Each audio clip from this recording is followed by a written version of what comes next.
Donkey Kong Country Returns brought the series back on the map, thanks to Retro Studios, and due to being on the Nintendo Wii, it sold pretty well. The Wii U was out around 2012, and people were wondering what Retro Studios had cooking next. It turned out the next game was a sequel to Returns, Donkey Kong Country Tropical Freeze, and the overall response was, well, disappointing, and I kind of understand. The Wii U didn't have a large diverse library already filled up with platformers, plus a lot of Nintendo fans were hoping for a Metroid Prime 4, which would have spiced things up. Thankfully we're getting a Prime 4 eventually. As a Donkey Kong fan though, I couldn't be more excited. I didn't get a Wii U when it was first launched, since at the time there weren't any exclusives that made me want one. It wasn't until Tropical Freeze, alongside Smash Bros. And Bayonetta 2, that made me want one. I eventually got a Wii U on Christmas 2014, alongside those games. Like many Wii U exclusives, the thing didn't get a lot of attention due to the console's lack of popularity, but thankfully it got a second life on the Nintendo Switch 4 years later, so as my final part of this country marathon, it's time to review Tropical Freeze. Since the game came out 20 years after the first country title, the game starts off with the Cons having a party. However, the celebration gets interrupted by the new foes, the Snowmads, who do what any good Vikings do, which is raid the island in one fell swoop, launching the Cons away. Retro Studios decided to go with an original group of villains, which even though with my nostalgic love of the Kremlins, I do like the Snowmads, due to my fondness of Arctic animals. Compared to the TTs, the set of battles are more diverse and feel right at home in the world of Donkey Kong. The animation team and art team did a magnificent job bringing some of these enemies to life. One of my favourite examples is in the level Twilight Terror, where you see a group of penguins throwing piles of fists and yapping at each other. These seem to be having a good time.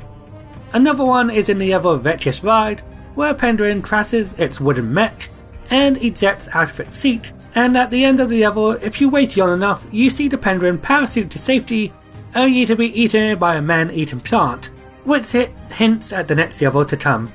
This was thanks to being on a more powerful hardware, where the level designers, artists and animators can do so much more with the level designs, backgrounds and camera shots, making some levels like the minecart ones feel more thrilling to play through. No matter the level, there is always something going on in the environment. While Returns was mostly inspired by the original country game in terms of level theming and music, Tropical Freeze level themes are more original. One of my favourite levels in the game is in the first level in World 3, Grassland Groove, an African savanna course that seems to take place during a festival, with a music track that sounds something from a Lion King musical. Speaking of music, the Returns composers are back, but this time they brought David Wise of the original trilogy to compose the majority of the tracks, and now without the limitations of the Super Nintendo, David Wise can do so much more with his tracks, which sounds fantastic. There are some remixes here like GTA Iron Swing, Aquatic Ambience and Stitterbus Symphony, but there are plenty of original pieces here too, which are just as excellent as his older tracks. Some of my favourites include Grassland Groove, which I previously mentioned, Homecoming Hijinks, Forest Folly, and Funky Waters. I also adore some of the boss tracks too, going into the hard rock genre, making it feel like an intense slowing down, my favourite being the first boss music of all things, Big Top Bop. As the name implies, it's such a bop.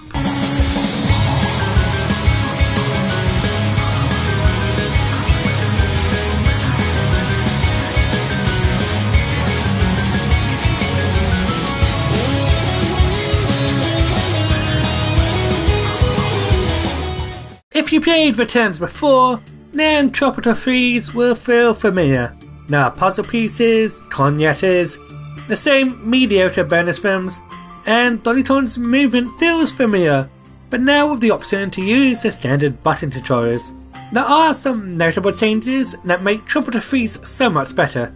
They replaced the ability to blow a gust of wind that hold the pace of the game with the better ability putting stuff in the ground, which shows off DK's strength.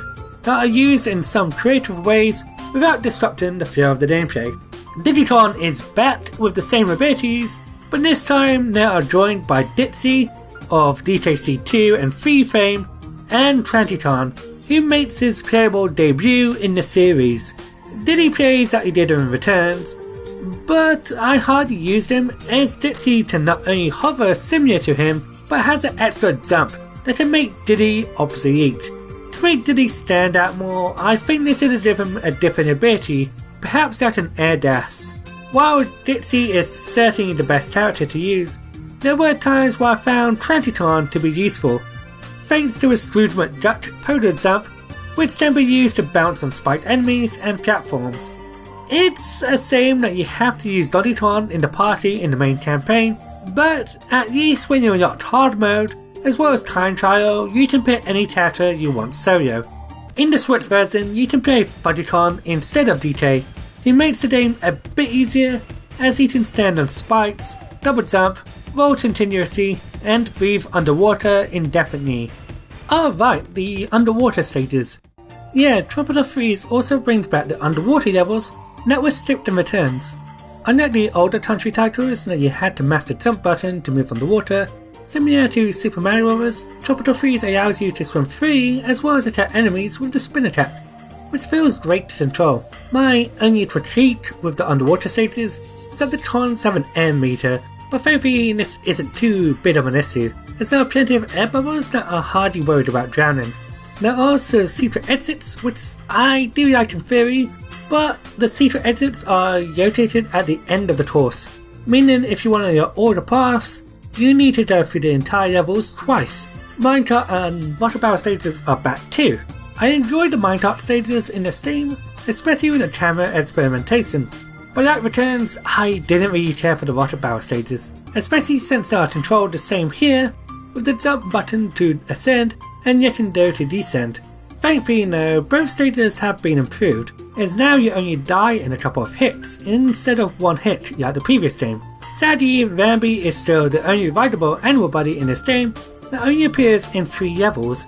If we do a new game in the series, I do hope the animal buddies make a comeback. I would say the game is challenging, especially in the secret temple stages, but I would say the level design is mostly fair, teaching you the fundamentals pretty quickly. Getting extra lives is no problem, with the developers being incredibly generous, and in my opinion, a bit too forgiving. I got around 90 lives or so quite early on in the game, and ended with pretty much the same. There's also a funky sop that can give you an extra heart if you are studying on a certain stage, and extra lives too. Depending on your partner, the new Conpow ability can turn all enemies on screen into extra lives, golden hearts, and banana coins, which can make certain levels a bit easier. In the Switch version, there's even a mode that lets you have 3 hearts instead of 2, and the ability to bypass levels if you die a certain amount of times. I'm not sure how I feel about the game giving you a free pass to skip a level, but I'm sure younger, inexperienced gamers who are having trouble will see the benefit of it. Compared to other Nintendo platformers, I would say Tropical Freeze is difficult, but compared to platformers like Mega Man and Super Meat Boy, I would say it's pretty mellow. I'm glad Returns wasn't a one-time thing, as Tropical Freeze has improved quite a bit from its predecessor. While I would say Diddy's Conquest is still my favourite game in the series, I would say Tropical Freeze deserves a silver medal, as it's one of the best 2D platformers of the last decade. The Switch version does include Funkyton and provides an easier experience, but if you already have the Wii U, then I don't think you need to double dip, considering it's a full price game. Seriously, Nintendo has a problem with charging full price ports. I do recommend it if you love these kinds of games and you don't own a Wii U. This was fun playing all the country games again, and I hope we do see the series carry on. I hope you enjoy my GTA marathon, and I hope you have a wonderful day.